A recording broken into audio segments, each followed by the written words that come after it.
The van rattled as it rolled over the cracked asphalt of a forgotten country road, surrounded by an endless sea of tall, swaying wheat gone wild. The golden stalks shimmered under the dying light of dusk, but there was no warmth in the air, only the kind of chill that wrapped around your bones like wet cloth.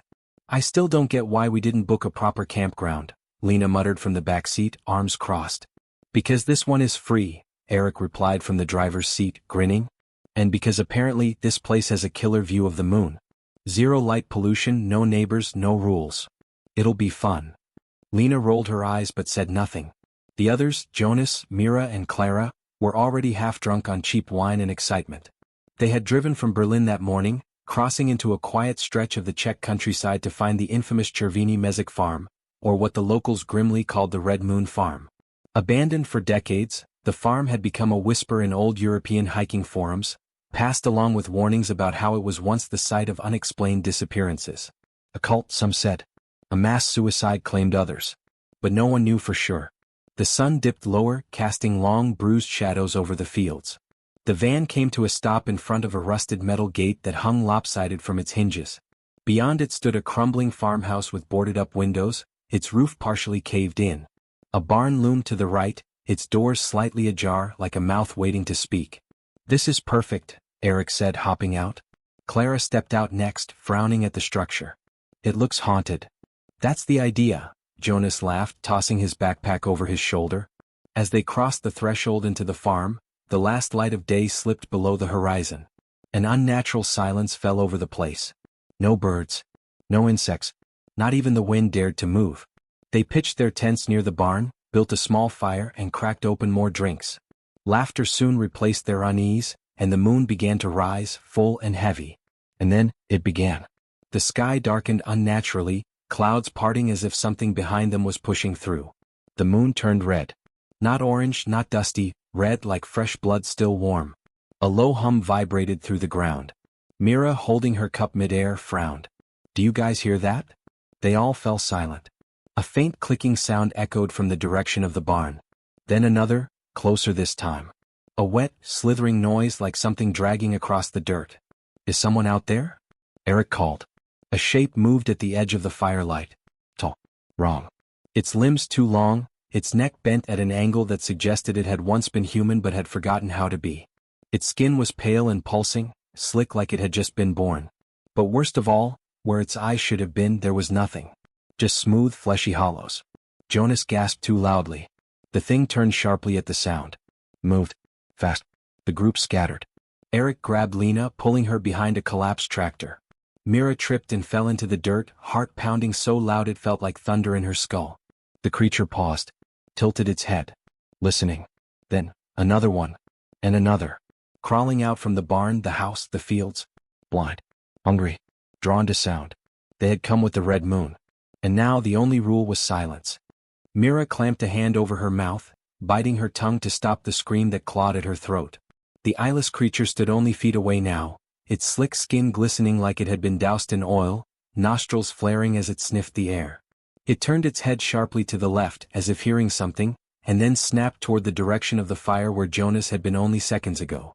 A dry twig cracked underfoot, barely audible. But audible enough. The thing screeched. It was not a sound made for human ears. High-pitched, layered, like glass shattering underwater. It launched itself across the field with impossible speed, vanishing into the night. Mira dared to exhale. Her breath turned to frost in the air. She crawled backward on her elbows, away from the open field, toward the cornfield at the edge of the property. Her eyes scanned for the others. No sign of Jonas. No sign of Clara. Lena and Eric had ducked behind the old tractor, but now they were gone. She was alone. And the moon above pulsed red like a beating heart. Meanwhile, somewhere near the collapsed farmhouse, Eric held Lena tightly, his hand pressed over her mouth. Her body trembled beneath his arm, her breath hot against his palm. They huddled behind a decaying well, its bricks soft with moss and time. From the other side came faint scraping sounds, the claws of something dragging along the wood. Eric peeked over the top for a split second. There were 3 of them now, moving in slow, deliberate patterns. Their heads twitched and turned like insects responding to vibrations. He leaned close to Lena's ear and whispered, lips barely moving. "We can't stay here. They're spreading out. I think they're listening for us." Lena nodded. Her eyes were glassy, terrified but focused. They waited until the creatures drifted away toward the barn, then crept low through the tall grass toward the cornfield. The stalks rustled slightly with each step, but it was quieter than walking on the dry soil. When they reached the edge of the field, Eric spotted something sticking out from the dirt. A boot. Jonas's boot. He rushed forward, only to stop cold. Jonas's body was half buried in the soil, like the earth had swallowed him alive. His mouth was wide open in a silent scream, eyes frozen, blood trickling from his ears and nose. His fingers were bent backward, like he had tried to claw his way out. Something had dragged him down. Lena grabbed Eric's arm and pointed. A trail of broken stalks led deeper into the field, toward an eerie blue glow flickering in the distance. They exchanged a look. Not safe here either. But better than out in the open. They pressed on. Deeper inside the cornfield. Mira found Clara crouched beside a scarecrow that had long since rotted into a sagging mess of burlap and bone. Except, those weren't wooden bones. They were real. Human. Mira knelt beside her. "Are you okay?" she mouthed silently. Clara looked up, shaking, her lips trembling. "The scarecrows. They're not props." "What?" "They're people. All of them. Just dried. Preserved. Like they were made to stand here forever." As if to confirm her words, a gust of wind rolled through the stalks, knocking over another figure. It collapsed in pieces, bones tied with old twine, its skull held in place by rusted nails. It had no eyes. Just like the things hunting them. Mira felt sick. Then she heard it again, clicking close this time.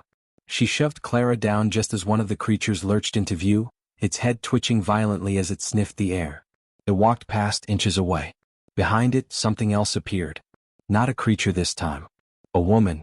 She was barefoot, wearing a tattered dress soaked in dried blood, her eyes wide, her mouth stitched shut with black thread. Her head lolled to the side, yet she walked upright through the corn, following the monsters like a puppet on strings. Clara gasped before she could stop herself. The woman's head snapped toward them. But she didn't scream. She didn't move. Instead, her mouth began to bleed. The stitches tore slowly open, one by one, and a strange voice echoed through the field, though her lips never moved. "You should not have come." Mira grabbed Clara and ran. At the barn. Eric and Lena reached the massive structure, now realizing that its doors had not simply been ajar. They had been forced open from the inside. Something had escaped. Inside was even worse. Chains hanging from the ceiling. Dozens of empty cages. Blood smeared across the walls and symbols Eric didn't recognize. At the far end of the barn stood a massive slab of stone, like an altar, etched with grooves filled with something dark and sticky. And above it all, a mural, painted in blood, depicting the red moon and a group of eyeless beings bowing to a dark figure in the sky. A ritual. Suddenly the clicking returned. Louder now. From every direction. Lena pointed at the trapdoor in the floor. No time to think. They opened it and descended into darkness. Underground. The tunnel smelled like damp earth and rot. Roots hung from the ceiling like nooses. In the flickering light of Eric's phone, they saw old tools, broken mirrors, torn children's drawings, and bones. Piles of them. Some recent. Then they saw it. An ancient well, sealed with an iron grate covered in runes. Something moved behind it. Not a creature this time, but a voice. A whisper. "Let me in." Eric dropped the phone. From above, they heard the creak of the barn floor. Then, scratching. They were not alone down there anymore. Above ground in the field, Mira and Clara burst through the edge of the cornfield, right as the red moon reached its zenith. The earth began to shake. From the soil, more scarecrows were rising. But they were alive. Or something like it. Their jaws cracked open in silent screams, and they began walking, slowly, relentlessly, toward the house. Toward the altar. Toward the moon. The trapdoor slammed shut above Eric and Lena, plunging them into thick darkness. Only the dim glow from Eric's cracked phone lit the narrow corridor beneath the barn, a suffocating tunnel of roots and rot that seemed to breathe around them. Lena held her breath as the scratching sounds continued above.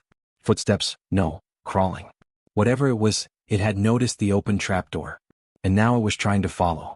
Eric pulled her deeper into the passage, away from the noise. The narrow stone tunnel twisted like a maze carved by trembling hands. Symbols had been scrawled onto the walls and faded red. Some looked like ancient runes. Others were unmistakably modern, names, dates, carved frantically with nails or knives. One name kept repeating, scratched into the wall over and over. Elira. Lena touched it with shaking fingers. Who is she? Eric looked down the tunnel. I think we're about to find out. Back above ground, near the cornfield, Mira and Clara stumbled toward the farmhouse, panting, exhausted.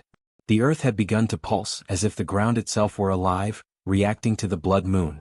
All around them, the reanimated scarecrows were rising, their limbs moving with the stiffness of death. They didn't run, but they didn't need to. They just marched. In perfect silence. Mira pulled Clara behind the stone well at the edge of the house. Something's wrong. These things, they're not just chasing us. They're going somewhere. Clara wiped the blood from her face. The barn. They're going to the barn. A chill ran down Myra's spine. We have to get the others. She peeked over the side of the well, and froze. The stitched-mouthed woman was back. She stood at the center of the field, arms spread wide, head tilted upward. Her voice, still disembodied, echoed through the air, now layered with dozens of whispers.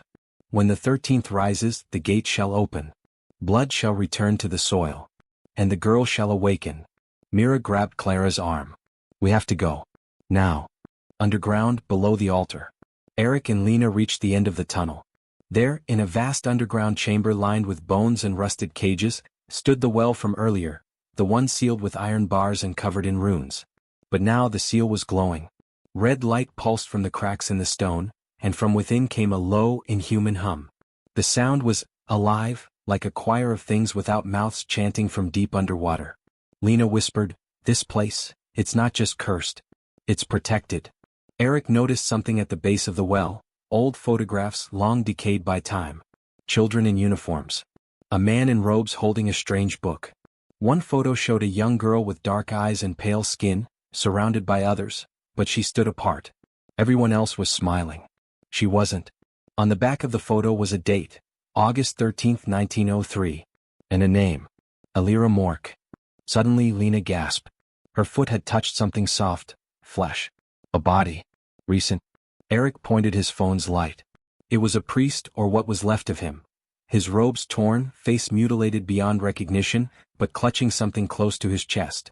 A leather-bound book, half-burned. Eric pried it loose. Inside were handwritten pages. Latin, Norwegian, and something older. A passage had been underlined over and over in red ink. The 13th child was not born of man or woman. She was found beneath the roots, screaming. To seal her, 12 must die. To awaken her, 13 must bleed. Lena covered her mouth. Jonas. The scarecrows. The stitched woman. They were offerings. Eric closed the book. And now they want one more. Suddenly, a screech echoed down the tunnel. Something was coming. Eric pulled Lena into the shadows behind an old wooden beam. What entered the chamber was not the stitched woman. Not the eyeless monsters. It was one of the scarecrows, but now it walked with fluidity. Its face was human but rotting. Lips sewn shut. Its hands trembled as it held a rusty blade. It looked around. Sniffed. And then, it spoke. Through the bloodied threads of its mouth. The gate is opening. Back outside, approaching the barn. Mira and Clara reached the barn just as the earth split open in the cornfield behind them. They turned and watched in horror as a massive fissure ripped through the soil, swallowing the rows of corn. Red light burst forth like lava. From within, something rose. Not a monster. A child. A small girl with long black hair, pale as ash. She was naked, covered in dirt, and her eyes were pitch black. Around her, the scarecrows fell to their knees. She looked directly at Mira. And smiled. Below, in the underground, the air turned cold. The lights on Eric's phone began to flicker. The ground trembled. The iron bars over the well shattered with a deafening crack, and the red glow intensified. Eric opened the book again, scanning desperately. One last page had been marked. She does not kill out of rage. She kills because she is hungry. Suddenly, Lena was yanked backward by invisible hands. She screamed, but no one was there. Shadows wrapped around her legs like vines. Eric lunged after her, grabbing her wrist. But she vanished into the darkness, screaming his name. The chamber exploded with whispers. She is awake. The girl walks. Outside, the pale girl stepped over the broken earth. Behind her, the stitched woman knelt and pressed her forehead to the soil. The eyeless creatures encircled the girl protectively. They weren't hunting anymore. They were guarding. Mira and Clara stood frozen near the barn, unsure whether to run or hide. But the girl simply walked past them. Not chasing. Not attacking. Just searching. She turned her head. "Where is the boy?" she asked softly. Her voice echoed through their bones. The boy with the book. Eric alone. In the chamber, Eric stood alone, clutching the book, breathing hard. From the tunnel behind him, dozens of footsteps approached. The whispering grew louder. He turned around and saw her. The pale girl. Eyes as black as the void.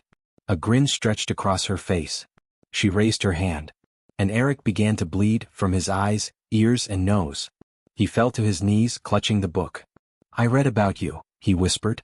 You were sealed for a reason. The girl knelt beside him. They sealed me because they feared me. Shouldn't they have? Yes, she said, smiling sweetly. And now, they should run. The scream that tore through the tunnels wasn't human anymore. It echoed through bone and blood, warping the air like a siren call from hell. Eric barely had time to brace himself as the pale girl, Elira, tilted her head back and shrieked into the stone ceiling. The walls wept blood. From the corners of the chamber, more creatures crawled forth. Twisted bodies, eyeless and mouthless, their heads wrapped in burlap and old lace. They moved toward him on all fours, not to attack, but to kneel. They worshipped her. Why are you still standing? She asked him gently. You should be on your knees like the others. Eric clutched the book tighter, blood still streaming from his nose. I'm not afraid of you. You should be, she said simply. Then she smiled. They all were. Above, near the farmhouse. Mira dragged Clara into the farmhouse and barricaded the door. The windows were shattered, the floorboards warped from years of decay, but it was the only shelter they had. Outside, the field now resembled a battlefield. The moon had turned deeper red, almost pulsing, and creatures surrounded the house, not attacking, just circling. Clara trembled. Where's Eric? Lena? Are they still down there? Mira looked toward the barn. We have to find them. But first we need answers. This girl, this thing, she didn't come from nowhere. Someone brought her back. On the table was a dusty, leather-bound journal. Mira opened it carefully. Inside were hand-penned notes from over a century ago. Yellowed sketches of ritual circles, chants, and a symbol she'd seen carved above the barn. Blood for the roots. One page stood out. It detailed the legend of Elira Mork, dated 1903. She was not born. She was found beneath the tree of hanging men. The villagers raised her, unknowingly feeding her their prayers and pain. By 13 she had already learned the language of the dirt and the dead. We could not kill her. So we buried her beneath the soil, and gave her a name she would forget. Mira flipped the page. A list of names. 13 of them. Each with a year next to it. The last name had no year. It read, Mira T, the final offering. Her breath caught in her throat. She's been waiting, for me. Underground chamber. Eric stared into Elira's black eyes. You're not a child. You never were. Elira crouched beside him. Her shadow bent the light unnaturally. I was shaped to be one. They gave me songs and dresses and bedtime prayers. But the earth always whispered louder. She placed her hand on the stone floor. It rumbled beneath her. I wanted to play. But when I played, things bled. Eric raised the book. This has the seal. The chant. I can send you back. She tilted her head. Do you think I fear the book? She snapped her fingers. The book ignited in flames in Eric's hands. He screamed, hurling it away as the pages blackened and curled. The pact is broken, she whispered. The roots are thirsty again. Back at the house. Mira held the journal like a weapon. She needs 13. We have to break the cycle. Clara stood by the window. What if we just run? As if in answer, the creatures outside turned their heads simultaneously, facing the house. Slowly they began to approach. The wooden planks began to creak. The door shook. Clara backed up. They're not circling anymore. Boom. Something hit the door. Boom. Harder. Suddenly the roof split open. A limb dropped in, a long bony arm wrapped in barbed wire and burlap. Then a head. Then more. Dozens of them. They were coming through the ceiling. Mira grabbed Clara's hand and ran, through the kitchen, down the cellar door, slamming it shut behind them. Darkness. Clara gasped. Where do we go now? Mira looked down. There was a tunnel. It led to the barn. The revelation. Eric stumbled to his feet. Why are you doing this? He cried. Elira stood in the center of the chamber now. Her body was changing, her limbs elongating, her mouth stretching wide enough to split her cheeks. Rows of black teeth appeared. I was buried alive. They preyed on me. They made me a womb for silence. And now, I'm giving birth to the end of noise. She reached out and pressed her finger to his lips. Shh. No more screaming. Just roots. Just red. Suddenly the chamber door burst open. Mira and Clara stood in the archway, holding lanterns and the remains of the priest's satchel. Inside they found a small idol made of bone and hair. It resembled Elira, but before the awakening. Mira held it high. "This is your cage, isn't it? This idol kept you asleep." Elira's eyes went wide. For the first time she stepped back. "Give it to me," she hissed.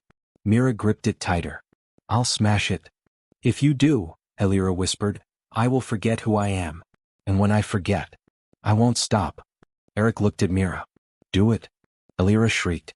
But it was too late. Mira smashed the idol against the stone. The chamber erupted in chaos. The collapse. The eyeless creatures above began to scream. Not through mouths, but through the cracks in the earth itself. The barn shook. The ground cracked. Elira dropped to her knees. Her face melted, twisted, her limbs contorted. She reached for Eric, but her fingers crumbled into ash. "No." She looked at Mira, then Clara, then at her own reflection in a puddle of blood on the ground. And whispered, "I don't remember." Then she screamed and the walls caved in. Hours later, dawn. When the rescue team found the 3 survivors, Eric, Mira, and Clara, they were unconscious near the ruins of the barn. The police found no signs of monsters. No pale girl. No stitched woman. No underground chamber. Just a crater where the barn had been. And scattered among the debris, 12 scarecrows each impaled on a wooden post facing the rising sun. And the 13th? Still missing.